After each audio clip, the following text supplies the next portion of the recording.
2025년 오사카 간사이 엑스포로 한번 가보겠습니다. 네, 오사카 엑스포. 이게 과연 그냥 보여주기식 행사일지 아니면 정말 미래 교통의 시작을 알리는 신호탄일지. 그렇죠. 사실 단순한 기술 전시 이상이죠. 미래 도심 항공 모빌리티, 그러니까 UAM이라고 부르는 이 개념이 정말 현실이 될 수 있을까? 이걸 가늠해보는 굉장히 중요한 시험대가 될 겁니다. 시험대요. 네, 특히 이게 그냥 작은 행사가 아니라 세계 박람회잖아요. 맞아요. 전 세계가 주목하죠. 그러다 보니까 기술 성능은 물론이고 뭐 안전성이라던가 소음 문제, 그리고 진짜 이걸로 장사가 될까? 뭐 이런 운영 가능성까지 정말 전 세계의 이목이 집중될 수밖에 없는 그런 이벤트라고 봐야 합니다. 그렇군요. 2025년 오사카 엑스포 기간 동안에 그 EV 문항이랑 시범 운항하고 데모 비행도 하고. 네, 목표는 명확해요. 세계 최초로 국제 박람회라는 큰 무대에서 도심형 에어택시 UAM을 실증해 보이겠다. 이겁니다. 세계 최초 실증. 와, 그럼 이 에어택시가 오사카 어디를 날아다니는 건가요? 그 경로가 궁금한데요. 자료 보니까 한 3가지 정도 되던데요. 네, 크게 3가지 경로가 계획되어 있습니다. 첫 번째가 이제 엑스포 행사장. 이게 유메시마라는 인공섬이거든요. 아, 유메시마? 네, 거기랑 간사이 국제공항 KIX라고 하죠. 거기를 직접 연결하는 노선이에요. 공항이랑 엑스포 장소를 바로 잇는다? 이건 좀 의미가 커 보이는데요. 단순히 빨리 가는 것 이상으로. 바로 그겁니다. 이 공항 엑스포 장소 노선이 중요한 게 UAM이라는 새로운 교통수단이 기존의 교통 인프라, 특히나 이런 대형 국제공항이랑 어떻게 연결될 수 있는지 그걸 보여주는 아주 중요한 실증 사례가 되는 거죠. 아, 연계성 테스트군요. 네, 그냥 사람만 태어나라는 게 아니라 기존 항공교통 관제 시스템이랑 어떻게 통합할 건지, 공항 안에 이착륙장은 어떻게 운영할 건지, 승객들 동선 처리는 어떻게 할지, 뭐 이런 실제 운영에 필요한 수많은 요소들을 검증해 볼 기회인 거예요. 그냥 기술만 보는 게 아니네요. 그렇죠. 물론 뭐 차로 가는 것보다 시간이 절반 이상 줄어든다는 것도 매력적인데 저는 이 시스템 통합 가능성을 시험한다는 측면이 더 중요하다고 봅니다. 확실히 그러네요. 진짜 운영을 염두에 둔 테스트. 자, 그럼 두 번째 경로는 뭔가요? 엑스포 행사장하고 오사카 도심 주요 지점을 연결한다고요? 우메다나 이런 것들이요? 네, 맞습니다. 이 도심 내 노선.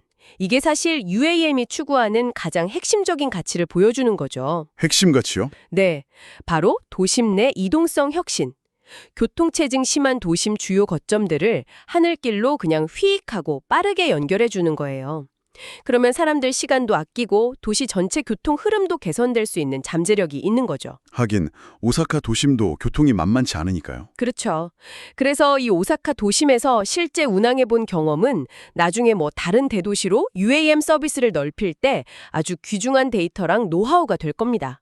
아, 그리고 또 중요한 게 시민들 반응을 직접 볼 수 있다는 거. 아, 시민들 반응, 소음이나 뭐 안전 같은 거요? 네, 얼마나 시끄럽다고 느끼는지, 안전에 대해 불안해하지는 않는지, 이런 걸 직접 확인하고 개선점을 찾을 기회도 되는 거죠.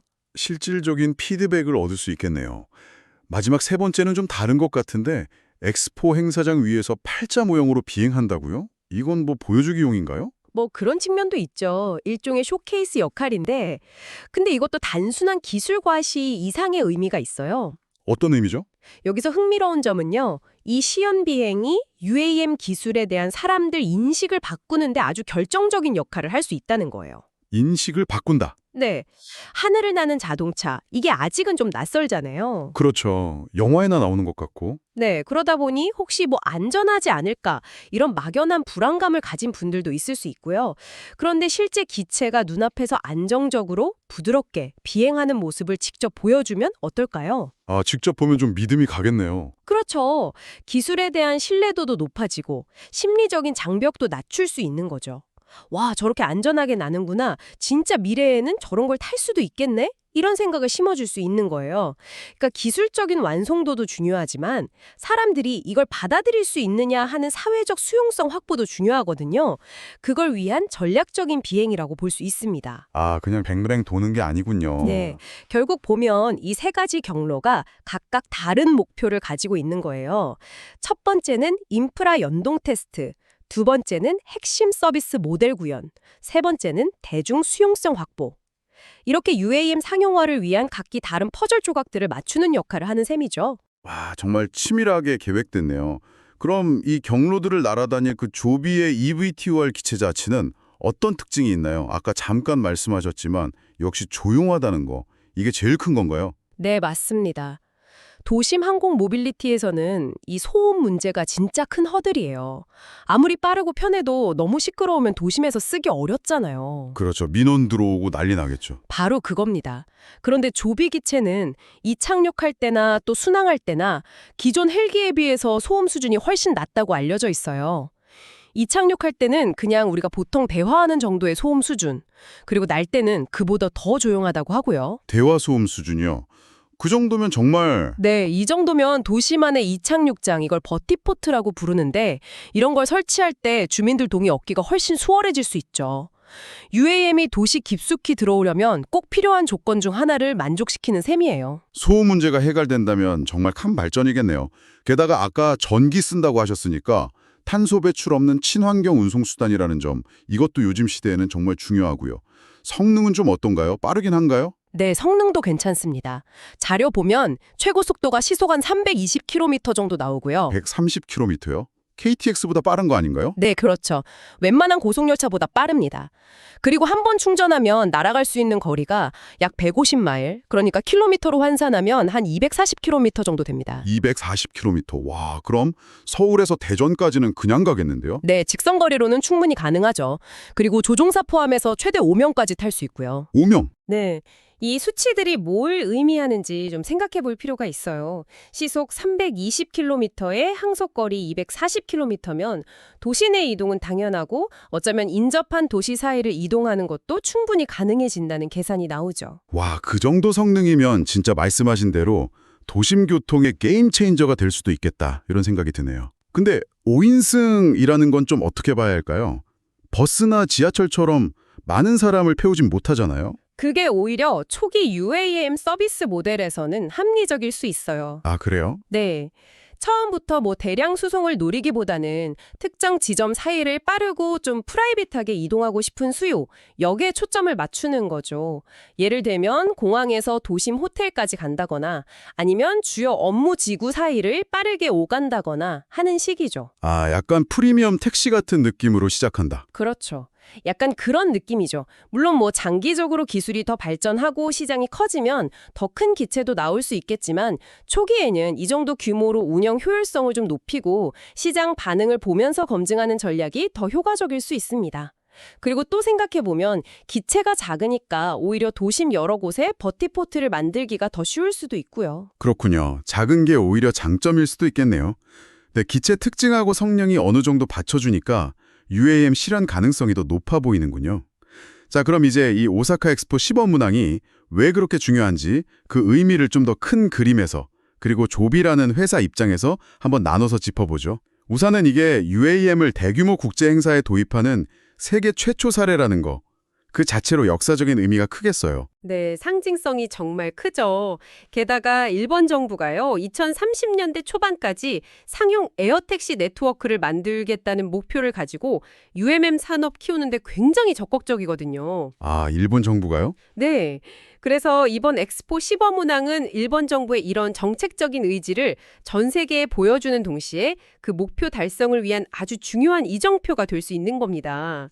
그냥 기술만 보여주고 끝나는 게 아니라 실제 상용화를 위한 규제 마련이라던가 인프라 구축, 사회적 공감대 형성, 이런 후속 조치들을 촉진하는 계기가 될 수 있다는 거죠. 정부 차원에서도 드라이브를 거는 거군요. 그렇죠.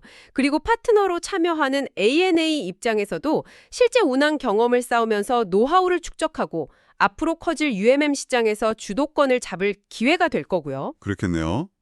그럼 조비 에비에이션, 이 회사 입장에서는 구체적으로 어떤 좋은 점들이 있을까요? 자료 보니까 한 5가지 정도로 효과를 정리해 놨던데 첫 번째가 글로벌 신뢰도 상승.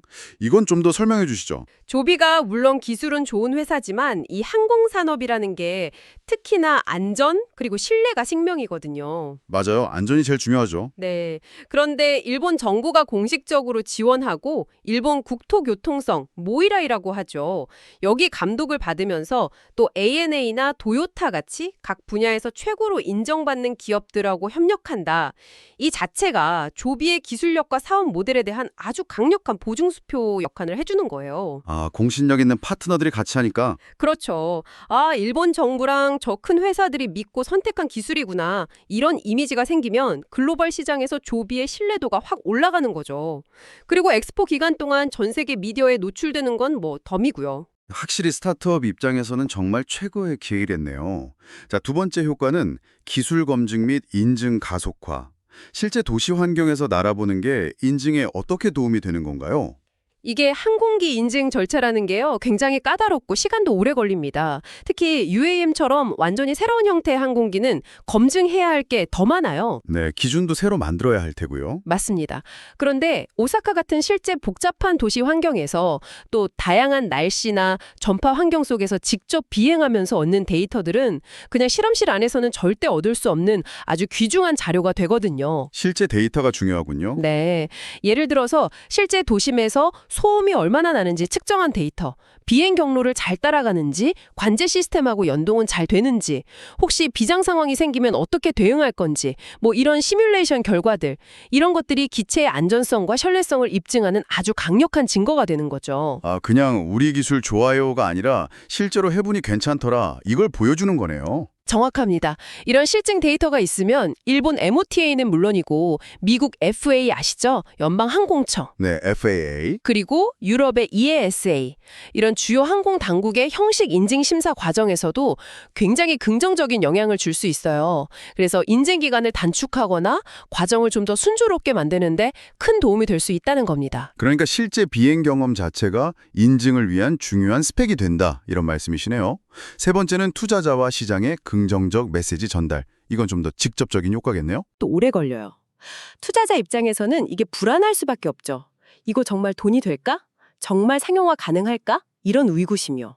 네, 불확실성이 크죠. 그런데 오사카 엑스포처럼 전 세계가 다 쳐다보는 무대에서 성공적으로 비행하는 모습을 깍 보여준다. 이건 우리 기술 진짜 됩니다 하는 가장 확실한 증거가 되는 거예요. 그렇죠. 눈으로 보여주는 것만큼 확실한 건 없죠. 네. 이게 투자자들 불안감을 없애주고 또 추가 투자를 끌어오는데 아주 결정적인 역할을 할 수 있습니다. 그리고 또 상용화가 정말 코앞이구나 하는 신호를 시장에 주니까 기업 가치 평가에도 당연히 긍정적인 영향을 미칠 수 있고요. 특히 오사카를 시작으로 일본 시장에 성공적으로 딱 안착한다면 이게 다른 나라 진출할 때 아주 중요한 레퍼런스가 되어서 시장 선점 효과까지도 기대해 볼 수 있는 거죠. 네 번째는 사업 파트너십 강화. 이건 아까 말씀하신 ANA나 도요타와의 협력을 더 단단하게 만든다. 이런 의미인가요? 네, 그거 이상이라고 볼 수 있습니다. 이걸 좀 더 큰 그림에서 보면요. 조비가 단순히 이토일 기체만 만드는 회사가 아니라 서비스 운영, ANA가 맡고 또 지상 인프라나 생산 지원, 도요타가 지원하고까지 다 아우르는 아주 강력한 UAM 생태계를 구축하고 있다는 걸 보여주는 거예요. 아, 혼자 하는 게 아니라 팀으로 움직인다. 그렇죠.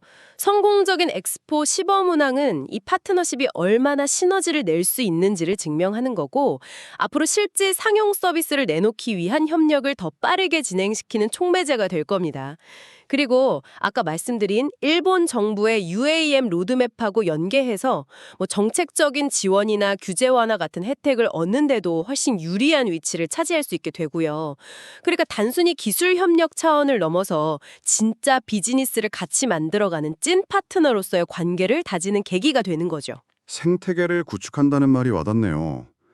마지막 다섯 번째 효과는 상용화 전환의 디딤돌 역할이라고 되어 있는데 이번 엑스포 경험이 어떻게 실제 상용 서비스로 연결될 수 있다는 걸까요? 엑스포 기간 동안에 운영할 그 공항 행사장 노선, 또 도심 행사장 노선 있잖아요.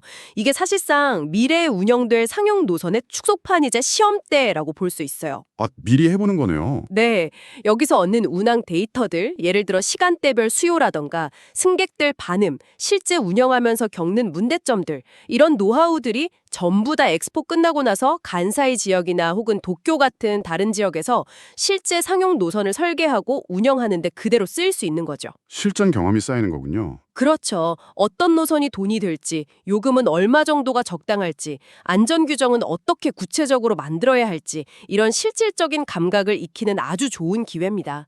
그리고 또 하나, 지금 조비가 미국 FAA 인증도 동시에 진행하고 있거든요. 아, 미국에서도요? 네, 그러니까 미국 인증 절차를 밟으면서 동시에 일본 시장에서 실제 운항 경험을 쌓는다는 건 특정 국가의 규제나 시장 상황에 너무 의존하지 않고 글로벌 시장을 다변화하는 전략에도 딱 들어맞는 거죠. 그러고 보니 미국하고 일본은 규제 환경이 다를 텐데요.